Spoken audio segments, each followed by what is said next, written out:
race cars off. One attempt at a green-white checker finish. Joey Logano, race leader. Dale Earnhardt Jr. second. Coming into the NBC Sports restart zone. Spins his tires. Green flag back in the air. Around goes to 48.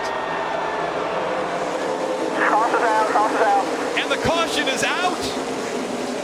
That will now determine who wins this race.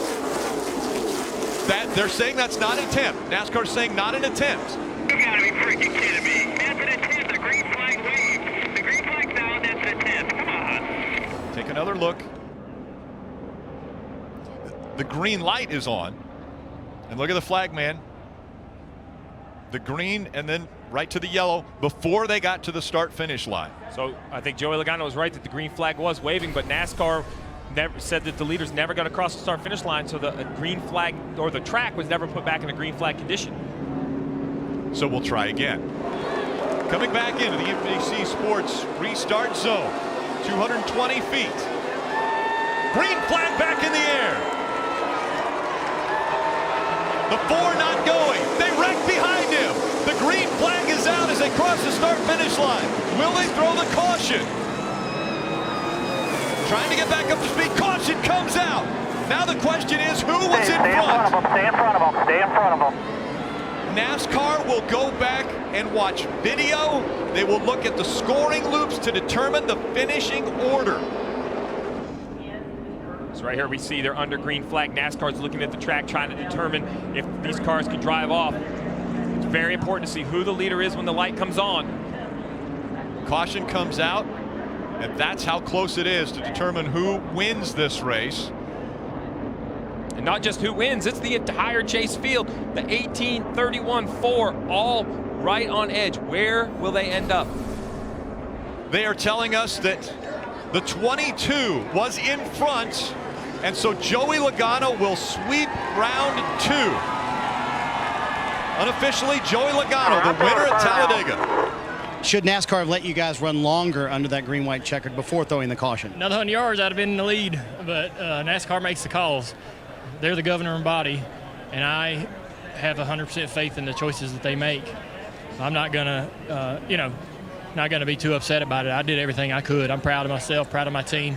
It was a pretty tough ending. The 4-0 knew he was blowing up, and told everybody he's going to stay in his lane. Well, he did that so somebody got outside of him and he could cause the wreck to finish the race. So we got tore up 2 weeks in a row, trying to make it. We weren't going to make it anyway. We weren't fast enough to run up front today, but it's disappointing. It wasn't really racing.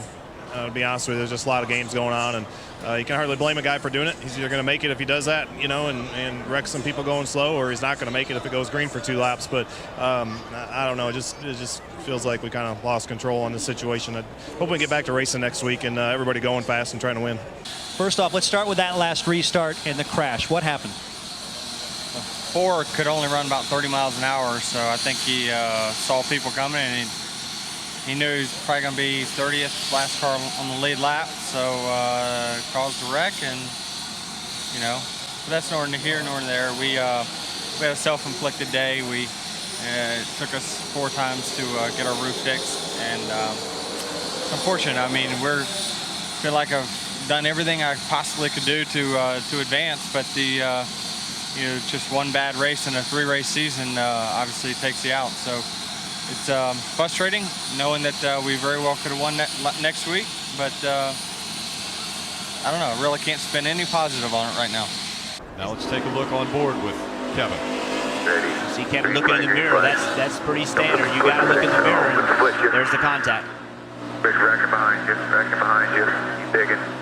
When you know you have an engine trouble, you have to look in the mirror. That's what you do. You know the problem's coming from behind. And this is the part that we heard 2 drivers make comments saying he intentionally wrecked the 6 to cause a caution. They make contact, the wreck starts. Kevin Harvick, defending series champion. Almost squeezed Harvick into the wall, and here comes Harvick, the 29, with Matt Kenseth. Oh, Mark got loose. Mark got loose. And Harvick's getting a run off turn 4. It's going to be a drag race all the way back to the start-finish line. No caution. They're side by side, right to the line. Big crash. Here they come. Checkered flag. Harvick.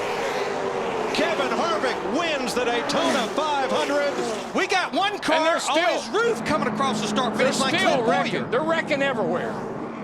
Boyer's on fire. Jeff Gordon's wrecked. And they are still wrecking. Montoya, Stremme, Kenseth, Biffle, Marlin, Carl Edwards, Casey Mears all crashed on the final lap.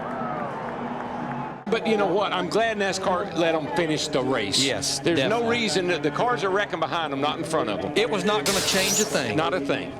I gave it what I could, but I just I didn't get it done. I really thought they were going to throw the caution. I was still ahead, and they were wrecking behind. And if they would have just thrown the yellow, it was in our fingers. But they waited and they waited and they waited, and I didn't have any pusher at the end, you know. And he was in the in the preferred spot for second back forward. But just want to thank everybody for all their support. I wanted to win that thing. They were going to have to pry it out of my fingers, man. And I was looking back to see if we had any help, but I didn't see any back there, and it's just short. Start-finish line, but that 88 is pulling away. Less than a mile to go. Oh, we got a wreck. Third generation star Dale Earnhardt Jr. brings him to the flag. Checkered flag waving. It's over. It's Earnhardt. Oh, yeah! Good job, Junebug. Woo! Reed Sorensen's race ends up in a crash. I ran my first race in '59 at Daytona.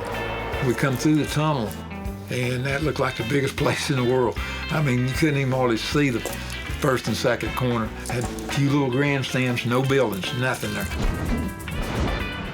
In 1959, NASCAR ran its first race at Daytona Superspeedway. When Lee Petty and Johnny Beauchamp, with a lap car driven by Joe Weatherly in the mix, crossed the line together, Bill France declared Beauchamp the winner. After Petty disputed the decision, France asked the public to produce photographic evidence. Lee Petty and a driver by the name of Johnny Beauchamp finished that race in a virtual dead heat. You couldn't have asked for a closer race, and at that time, Bill didn't have cameras set up. Bill France knew who the winner was, but he was smart. This may be a brilliant stroke by Bill, who wants to get as much national publicity for his new big track as possible. He called for all of the fans to send in any photographs that they'd taken at the final last push when Petty and Beauchamp came across the line. He kept everybody in suspense. Not so bad, an extended window of publicity for the Daytona International Speedway. Photographs prove that Lee Petty had won the very first Daytona 500. Daddy was fortunate enough to win. After 3 days of looking at a bunch of pictures and stuff, they finally decided that my dad won the race. How about Stuart Friesen not running in the fourth spot? Sauter trying to hold off the field. Johnny Sauter eliminated from the playoffs last week, but he's going to get it done at Talladega today. Johnny Sauter holding off the crowd and winning for the second time at Talladega.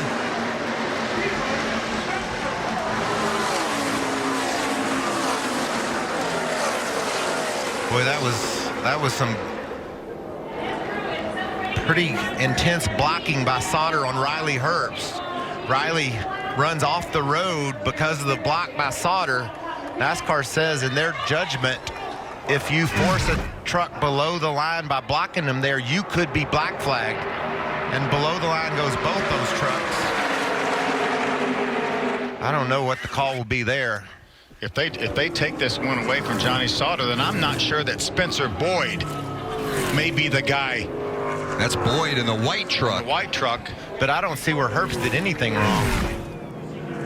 He got blocked. He went below the line. He got blocked. And certainly should be no penalty against Riley Herbst. At all. And it's just a judgment call of what they do to this 13 truck. He clearly blocked Herbst below the yellow line.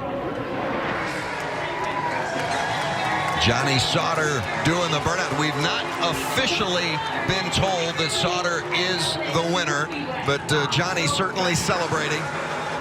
We'll wait on the official call from NASCAR to make sure that there was no rule broken as he defended his position in regards to the yellow line. Johnny Sauter is not going to win the race. It's the 20 of Spencer Boyd. Unreal is right. That's what you get at Talladega. Unbelievable. Now Boyd's going to have to get back in the truck. He's going to have to go to victory lane. Oh, and Johnny Sauter is going to be furious. Spencer Boyd finished 4th at Daytona. That was his career best. He did a great job there, and what an unbelievable job. My guess is Johnny doesn't know because he doesn't have his helmet on, so there's no communication that has been able to be transferred to him. So now Spencer Boyd back in the truck and is going to...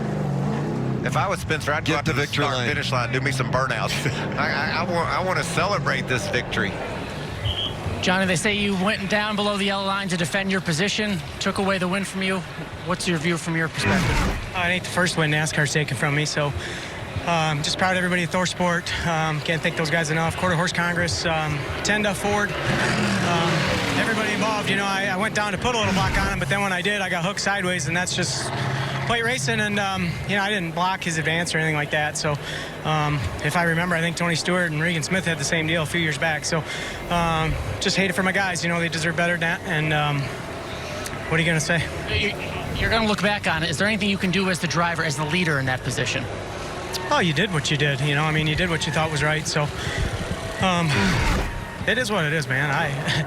It's whatever. You know, you're just running the race. Just proud of everybody at ThorSport's effort. Bo and all the guys in the fab shop, finished fab paint shop, did a great job, and you know, we did what we thought was right to win the race, and whatever, you know, you got rules, I guess. And we'll send it back up to the booth. It's Johnny Sauter here watching the end of the race. What do you guys think? I mean, it's clear in the driver's meeting, if you block someone advance by blocking them under the line, you could be black flagged, and Johnny did block the advance. We understand that the car may have sputtered here in the tri-oval. Let's continue to watch and see if Harry can stretch his fuel mileage and drive to victory lane, or whether it's going to be Darrell Waltrip and Dale Earnhardt battling for the finish. He didn't stop this time. 2 laps to go. A little over 5 miles from victory for Harry Gant. He needs to be running a little bit closer than that to get the full effect of the draft. I'm sure he's getting some help. But, what he needs is Rick to slow down. Yeah. He doesn't need to speed up. He does. Harry will get the white flag next time by. The other battle on the racetrack is for that second spot, and it's Earnhardt and Darrell Waltrip going at it. I was sworn that Harry Gant looked like he was going to... Rick Mast might be out of gas. Oh, Mast is high on the racetrack, and Harry passes him. Wow, now this may affect Harry. Maybe he's not out of gas. I don't know. Maybe he's going to try to push it. Maybe Harry runs out of gas. Maybe Harry... You can't do that. That's not legal. Maybe Harry knows he has enough fuel and wants to help his partner make it to the finish. Well, in any case, the white flag is out for Harry Gant. 1 more lap to go. Will he make it?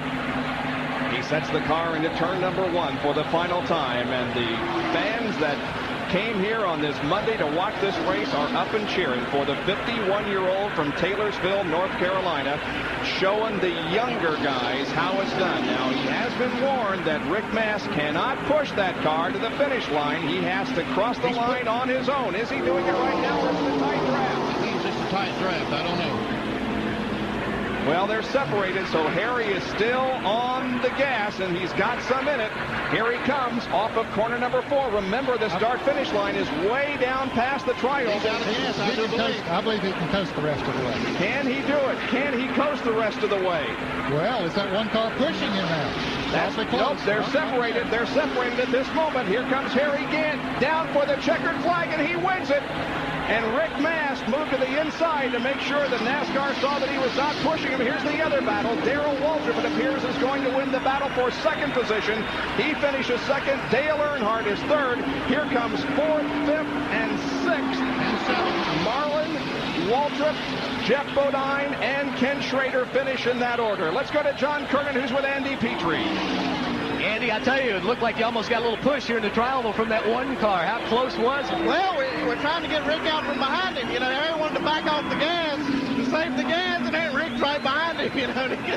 He wasn't pushing him, but he was almost. You guys aren't real happy right now, are you? What do you think? Somebody went by and let them go by because I didn't want to use the fuel, and then it started running out on me. 5 to go, the fuel pressure started fluctuating.